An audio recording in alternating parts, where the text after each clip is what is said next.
Doctor Alpana Bansal, gynaecologist and obstetrician, आपकी अपनी doctor और आपकी अपनी वेल विशर। फ्रेंड्स, आज मैं आपसे डिस्कस करूंगी प्रेगनेंसी के दौरान होने वाले विजाइनल डिस्चार्ज के बारे में। तो क्या ये डिस्चार्ज सामान्य है? हाँ, ये डिस्चार्ज सामान्य है जो प्रेगनेंसी में होता है। तो ये विजाइनल डिस्चार्ज आखिर होता क्या है?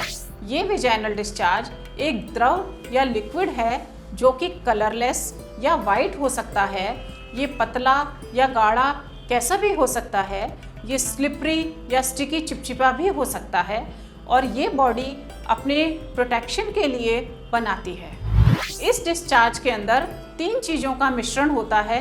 एक तो इसमें होता है द्रव पार्ट, लिक्विड, जो कि वेजाइना को मॉइस्चराइज करता है। अगर मॉइस्चराइज नहीं करेगा तो वेजाइना ड्राई रहेगी और उसमें जलन पैदा होगी। इसलिए वेजाइना के मॉइस्चराइज़र की तरह ये लिक्विड काम करता है। दूसरा, इसमें होते हैं सेल्स। ये सेल्स वेजाइना की सुपरफिशियल लेयर से आते हैं जो कि स्वतः ही बाहर निकलते रहते हैं और पुनः स्थापित होते रहते हैं। और तीसरा, इस डिस्चार्ज के अंदर होते हैं अच्छे वाले बैक्टीरिया। ये बैक्टीरिया खराब वाले बैक्टीरिया को कंट्रोल करते हैं जिससे कि वेजाइना के होने वाले संक्रमण या इन्फेक्शन को रोक सकें। ये वेजाइनल डिस्चार्ज आखिर होता कब है? ये वेजाइनल डिस्चार्ज का कोई समय नहीं होता। ये पहले तिमाही में, दूसरे तिमाही में और तीसरे तिमाही में प्रेगनेंसी में कभी भी हो सकता है और इसका कोई समय, निश्चित समय नहीं है। जब भी वेजाइना को साफ सफाई की ज़रूरत होती है तभी ये डिस्चार्ज हो जाता है। और ये सबसे ज़्यादा 3rd ट्राइमेस्टर में होता है क्योंकि बर्थ कैनाल अपने को प्रिपेयर कर रही है बच्चे को पैदा करने के लिए। क्या हम इस डिस्चार्ज को रोक सकते हैं? नहीं, हम इस डिस्चार्ज को रोक नहीं सकते क्योंकि ये बॉडी का डिफेंस मैकेनिज्म है और ये एक ऑनगोइंग प्रोसेस है। लेकिन कभी कभी इससे लेडीज़ को काफ़ी गीलापन और चिपचिपापन महसूस होता है। तो उसको अवॉइड करने के लिए लेडीज़ को अपनी पर्सनल हाइजीन मेंटेन करनी होती है और वो पैंटी लाइनर का यूज़ कर सकती हैं, या कभी ये एक्सेसिव है तो कुछ लोगों को पैड की ज़रूरत भी होती है। आखिर ये डिस्चार्ज होता क्यों है? ये डिस्चार्ज इसलिए होता है कि माँ के शरीर में एक बच्चा पनप रहा है, शरीर के हॉर्मोन्स चेंज हो रहे हैं और बच्चेदानी को और वेजाइना को होने वाली ब्लड सप्लाई बढ़ जाती है, जिसके असर में ये डिस्चार्ज होता है।